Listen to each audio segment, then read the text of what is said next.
Sahabat GKI yang dikasih Tuhan, senang dapat menjumpai Bapak, Ibu, dan saudara-saudari melalui sapaan Gembala hari ini. Saya berharap kita semua dalam keadaan baik dan sehat.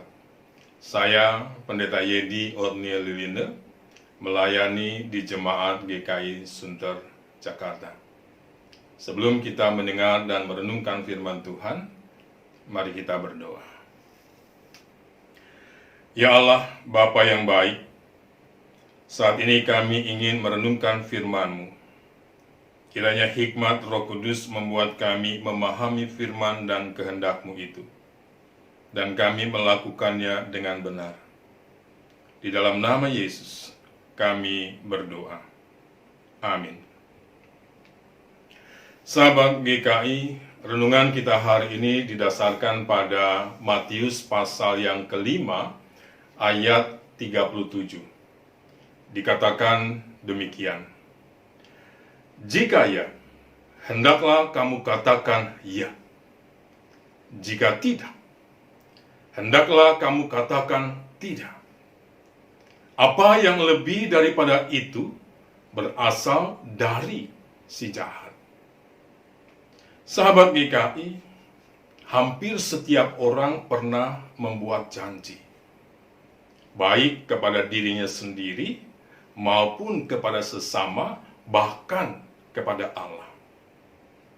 Sebagai seorang anak, mungkin kita pernah berjanji akan berkelakuan baik dan benar. Sebagai seorang suami atau seorang istri, kita berjanji akan saling setia. Dan ketika kita terlibat aktif pelayanan di gereja secara struktural pun, kita pernah menyatakan, ya, saya percaya dan bersedia.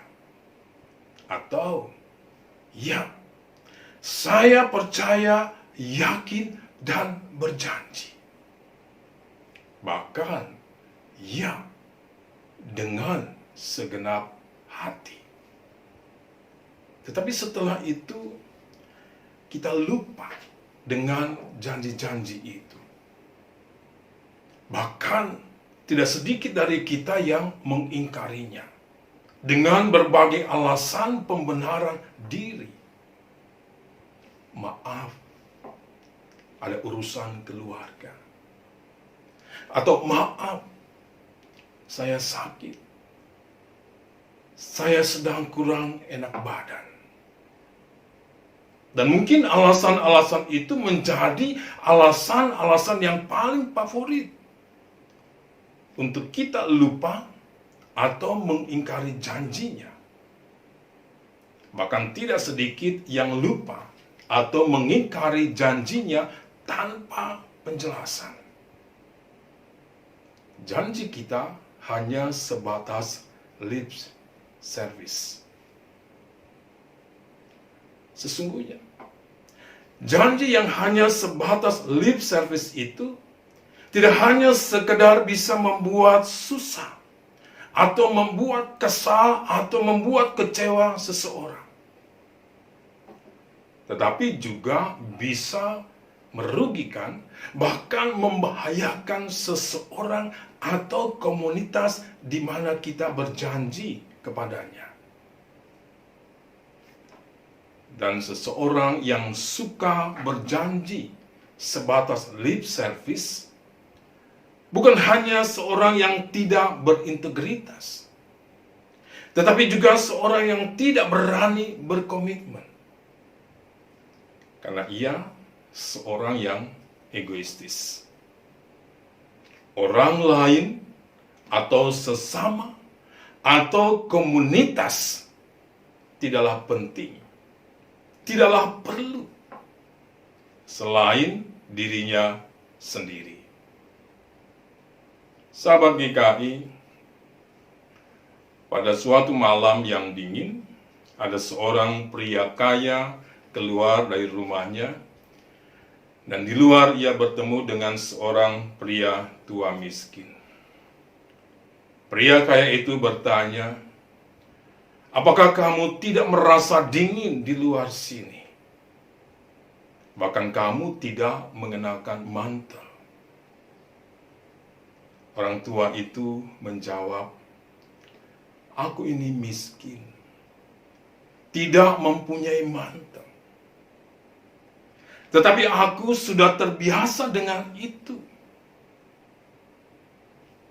Kata si pria kaya itu, "Baik, tunggulah aku. Aku akan pulang dan akan mengambil satu mantel untukmu." Pria tua miskin itu sangat-sangat senang mendengar apa yang dikatakan oleh si pria kaya itu. "Baik, aku akan menunggumu."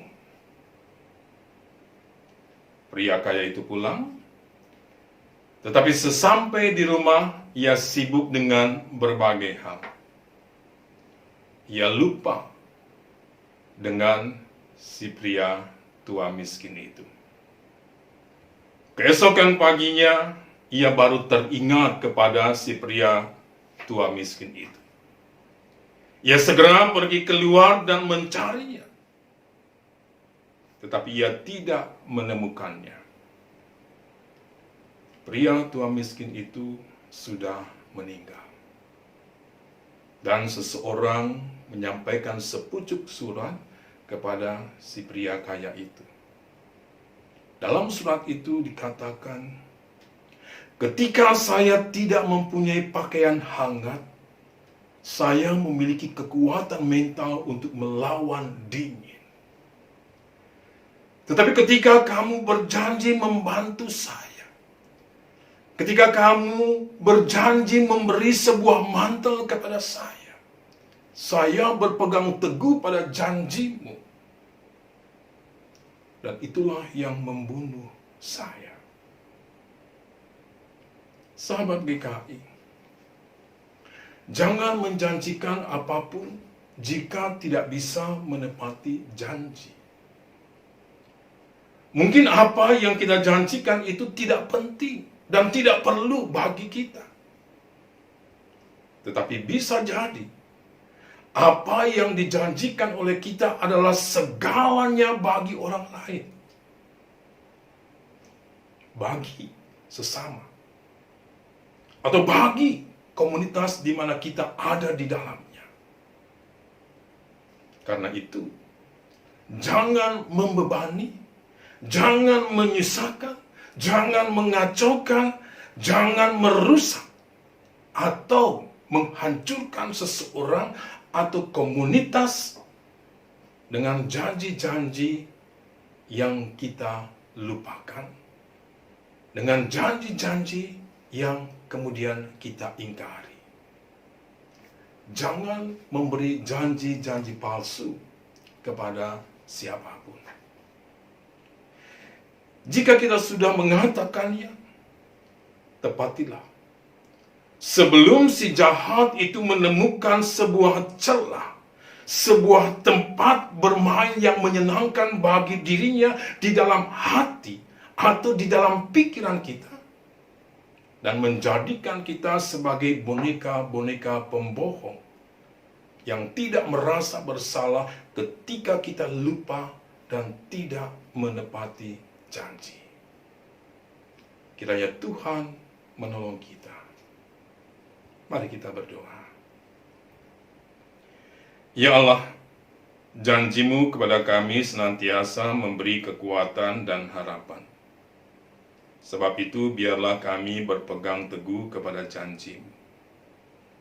Dan biarlah setiap janji yang kami berikan kepada sesama atau kepada komunitas di mana kami ada di dalamnya, maka biarlah janji kami pun memberikan pengharapan kepada siapapun yang membutuhkan. Di dalam nama Yesus, kami berdoa. Amin.